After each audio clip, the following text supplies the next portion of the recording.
Now, there's a lot of stories of the arrival of the Europeans on the North American continent, but the plain fact is they were unexpected visitors. And it was Columbus who was the first to come in contact with the tribal peoples, specifically the Arawaks on the Bahamas and later Haiti. And that intercourse didn't go well for the natives. Columbus put them to work as slaves, sent many back to Spain as slaves, and as the historical record unequivocally shows, he treated them, well, it was a disgrace. Now, the Spanish and the French explorers soon followed Columbus. After all, it was the New World, and it was like a bottomless treasure chest of natural resources. There was fur-bearing wildlife, game, fish, and other riches that were absolutely irresistible to the Europeans. So remember, after the Turks took all this, the Spanish are fighting here because the Muslims controlled everything here and here, all this. And so the popes start calling on crusades to go free the Christian Holy Land. And they were inspired by the Spanish. Now, the Crusades, despite temporary successes, they lacked the manpower and logistic ability and the wealth to dislodge a powerful and confident Islamic empire, which felt itself to be the center of the civilized world. Now, the Ottomans, they continued to consolidate their power, and 1453, they conquered the last great Romanized city right here, Constantinople. So now, after years of traveling this way and sailing around this way, they finally broke open the land route into Eastern Europe. They conquered Constantinople. That was in 1453. So Columbus takes off in 1492. So basically, it's almost 40 years it takes of this effect, which caused them to move westward. The impact of the Crusades was, ironic, because even though it was, pretty much a failure, it expanded Europe's horizons.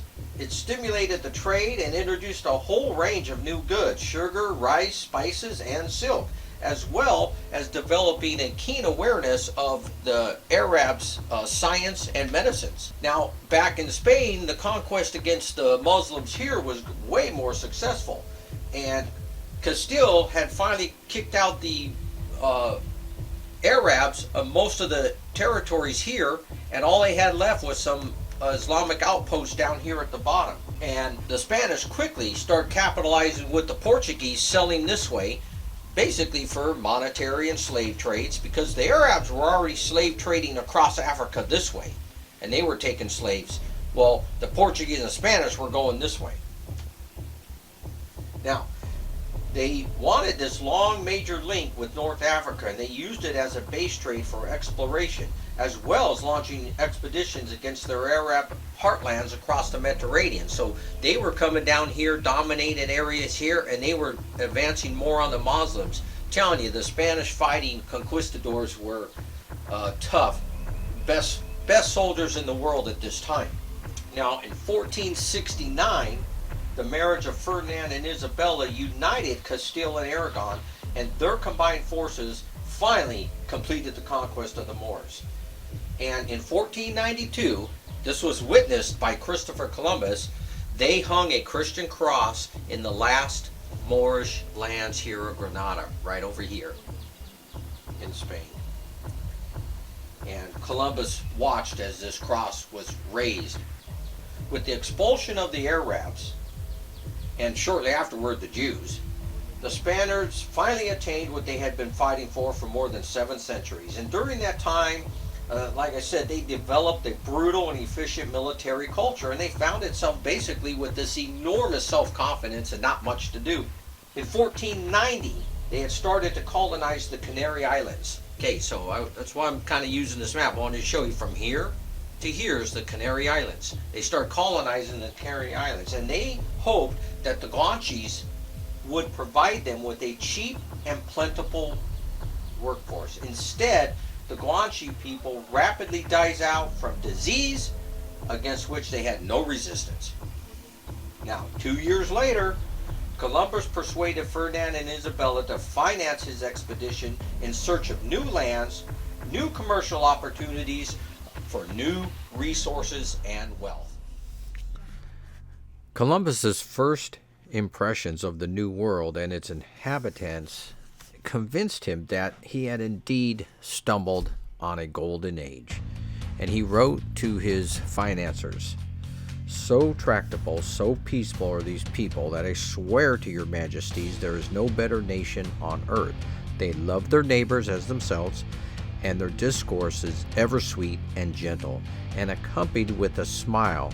And though it is true that they are naked, yet their manners are decorous and praiseworthy." Now, he was keenly aware that he carried Ferdinand and Isabella's commercial hopes with him. Columbus was quick to point out that the Indians had economic potential as well as charm, too trusting to resist capture and too docile to rebel once caught. They would clearly make excellent slaves. From here, he enthused, in the name of the Blessed Trinity, we can send all the slaves that can be sold. He would be very disappointed, because no one knows how many native people lived on Hispaniola. This is the modern island here of Haiti and Dominican Republic, which used to be Hispaniola, where the Spaniards first established themselves in 1492.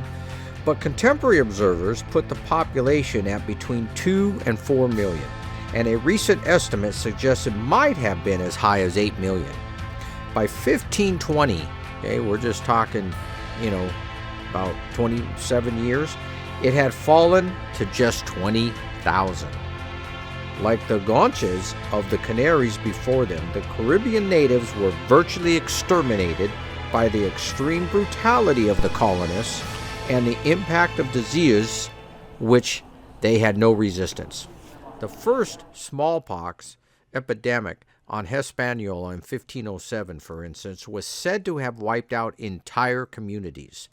The catastrophic collapse of the island population forced the Spaniards to travel further afield in search of slaves, leading to the first major explorations of the American mainland. You can see Columbus, he goes to the Canary Islands, that's his first stop, probably to get supplies, refit his ships, and then he just travels due west, and he hits the Bahamas here at San Salvador next. He gets there in October. Now, he left in August, but he stayed here for a little bit, so it took him almost 2 months for this whole trip, and he got here at San Salvador. Then he goes here to Cuba, and then he goes right here into Haiti. And this is where he named this island Hispaniola, and he created his settlement there.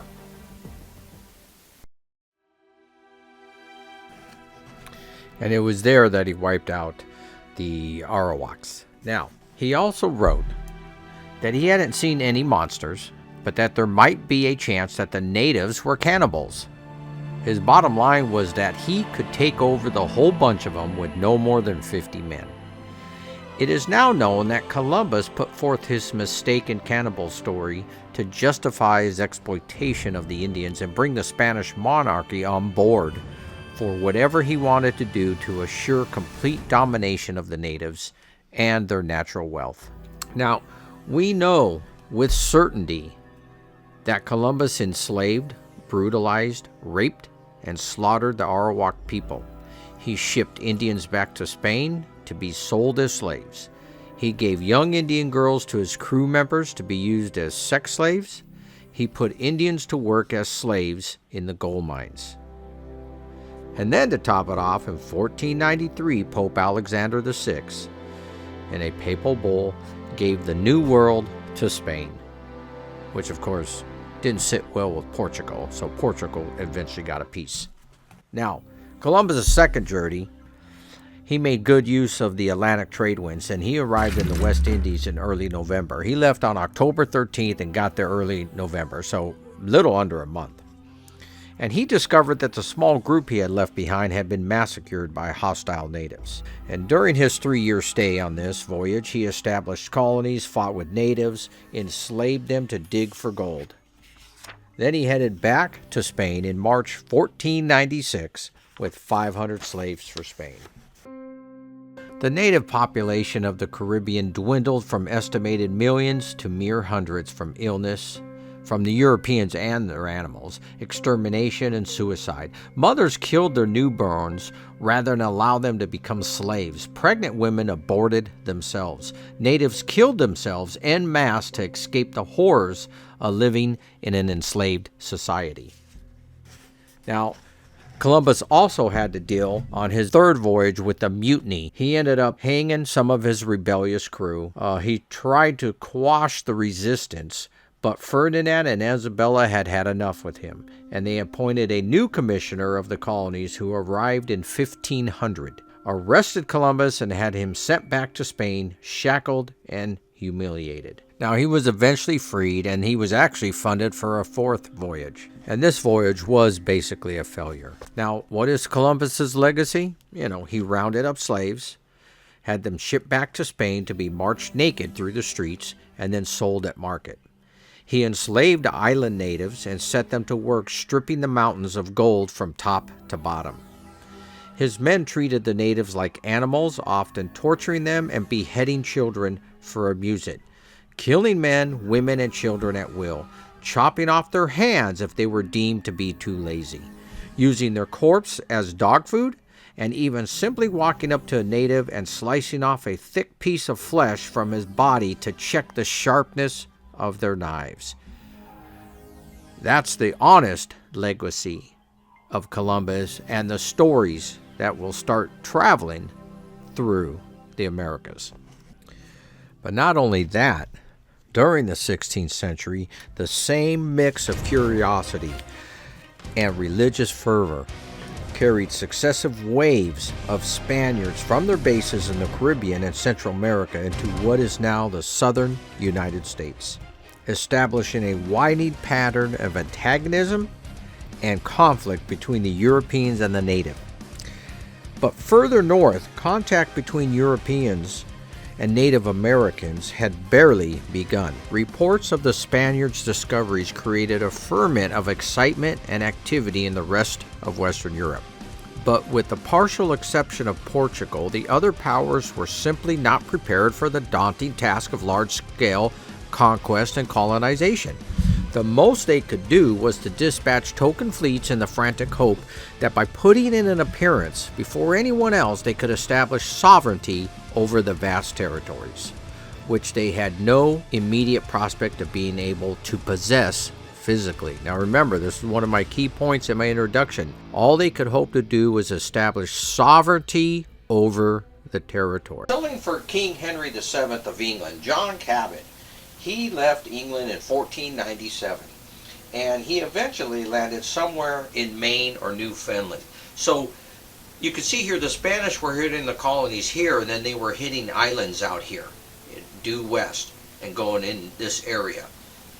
The English, being more up north, they traveled due this way, due west this way, and this is why they hit this area here, which they're not sure where he landed, somewhere in this area. And, up till this time, the Spanish explorers were only visiting islands. But it's believed that John Cabot was the first person since the Vikings that landed in the North American continent area. And then, of course, he would claim this area for England in 1497. He tried to travel more north in this area, but the ice was blocking his passage.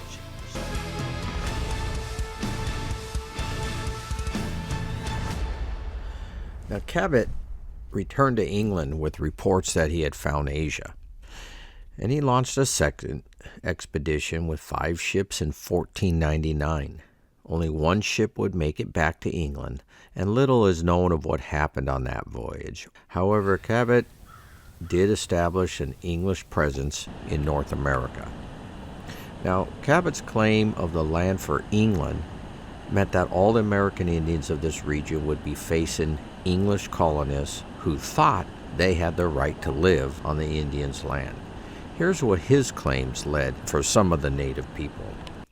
For the Abenaki meant that fishing fleets would soon come to the Grand Banks area off Maine and Newfoundland. This led to interactions with the Abenaki. These interactions led inevitably to exposure to European diseases. The Abenaki had no immunity to such illness. This led to many deaths. Disease may have led to the deaths of more American Indians than all the armies put together. Now, for the Micmac, Cabot's visit with them had the same effect. It is said that Cabot took 3 Micmacs with him on the return voyage of his first expedition. These contacts would get the Micmacs into the fur trade with Europeans. Obtaining arms from the Europeans gave them a distinct advantage over the other nearby tribes. For the Beothuk tribe, Cabot's visit would prove to be the first steps toward annihilation. While it was not the case with Cabot, many of the Europeans who followed him would take Beothuks as slaves.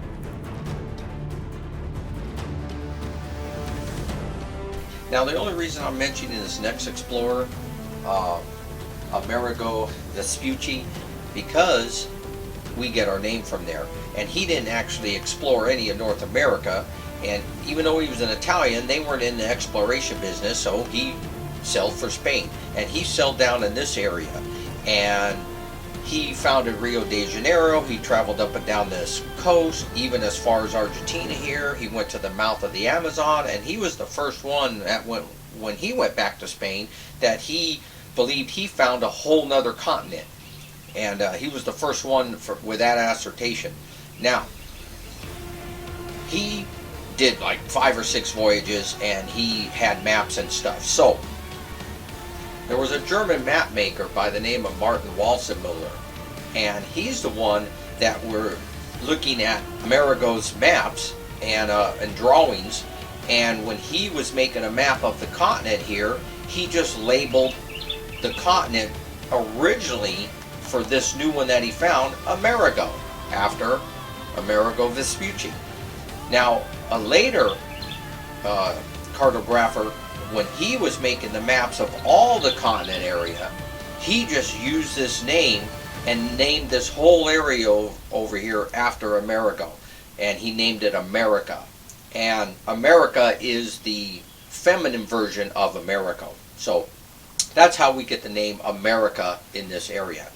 But he, remember, Vespucci did not explore into this area, but I thought I would just mention that. Now, the next explorer was Ponce de Leon. And he traveled with Columbus on his second expedition in 1493, and he decided to stay in the New World, and he settled on Hispaniola. Now, the 2 major groups in Hispaniola were the Taino people and the Caribs. And when de Leon arrived on Hispaniola, there were many thousands of Tainos living there, and some estimates believe there was well over 200,000. Well, using force, de Leon conquered the Taino on the eastern half of the island, and for these efforts he was made governor of the region. Now, they were forced to pay a regular tribute of gold, and if they could not pay the tax, they faced torture, slavery, or death. And it wouldn't be long before the Taino were almost gone on Hispaniola. He was searching for more gold, and he went to Puerto Rico, and he established control over much of that island, and he was named governor there. The Tainos became little more than slaves to him. They worked in the mines and fields, built towns and Spanish fortifications, and many of them would die from diseases that they caught from the Spanish. To the Taino people, de Leon was the typical conquistador. He would conquer the people in order to get anything they had of value. Now, There was many stories with De Leon about him looking for the Fountain of Youth, and it would be the Lucayo Indian tribe, a small tribe within the Taino people. And it was a native named Andres Barbudo who helped spread the stories about the Fountain of Youth. Barbudo was taken as a slave and sent to Spain. Now, after he learned Spanish, he told many people that his father had gone to the Bimini Island and bathed in a special pool. He said that when his father returned home, he was much stronger and healthier and felt much younger. Now, Indians from other tribes also told of special curative waters that could be found in Florida. So whether it was the Fountain of Youth or riches, it really don't matter. And many people just believe he was looking for riches. But he landed on the mainland of North America, Florida, in 1513. And it was the Timucua Indians that first saw De Leon and his shipmates come ashore. This would be the first of many contacts that Timucua Indians would have with the Spanish. Over the next 3 centuries, they would cease to exist. Now, others would say De Leon was just looking for more slaves to work the Spanish mines and plantations because the Lucayo were wiped out by the slave trade. And Ponce de Leon only used this story to generate interest among the soldiers he needed to take with him. Now, De Leon made trips to other islands, and he tried to colonize Florida with little success in 1521. In fact, his expedition was attacked by the local indigenous tribes, and De Leon was struck by an arrow and died from his wounds soon after. Influenza, dysentery, and smallpox often followed in the footsteps of the first Spanish explorers. By 1520, smallpox had already reached the Mexican mainland and laid waste to a significant number of the Aztec, Mayan, and other indigenous habitats. Estimates are that over 1 million Taino people had been killed either by disease, warfare, or being worked to death by this time. Now, another explorer, Lucas Vasquez de Leon, and he was a Spaniard. He was authorized by the Holy Roman Emperor Charles V, and he explored Cape Fear, North Carolina, and in 1526 he reached South Carolina and tried a settlement there, but it failed.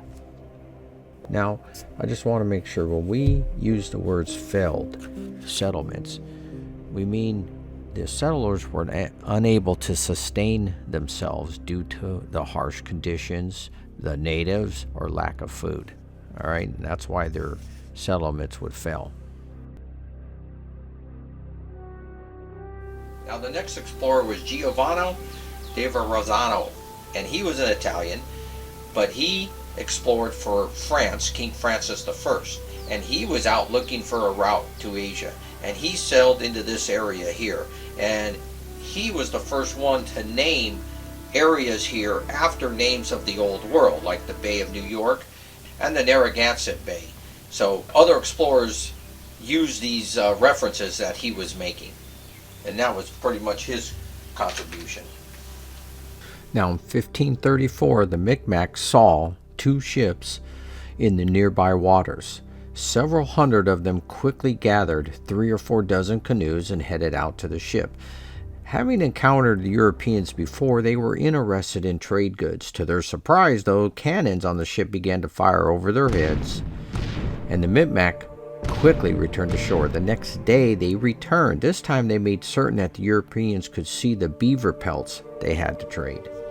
Now, this was Micmac's introduction to the French explorer Jacques Cartier and his 61 men, in what some have called the first trading between the French and the indigenous people of North America. Cartier traded the Micmacs beads and knives for their furs.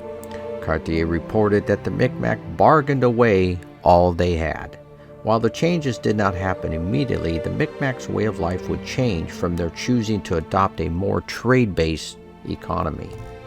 The Micmac did not know that Cartier's mission came with the instructions from the King of France that can be summed up as this: there are ginormous quantities of gold and riches in the New World, so go, seek, and bring back. Now, Cartier continued on his exploration. He soon encountered a couple hundred Iroquois Indians in a nearby village, and he would misunderstand the Iroquois word for village, which is Kanata, as what the entire area was called. And then this name later appeared in his journals on his maps, and he was calling it Canada. Well, that'll wrap up this video of our explorers. And in the next video, we're going to look at what the Native Americans' point of view was and conquistadors.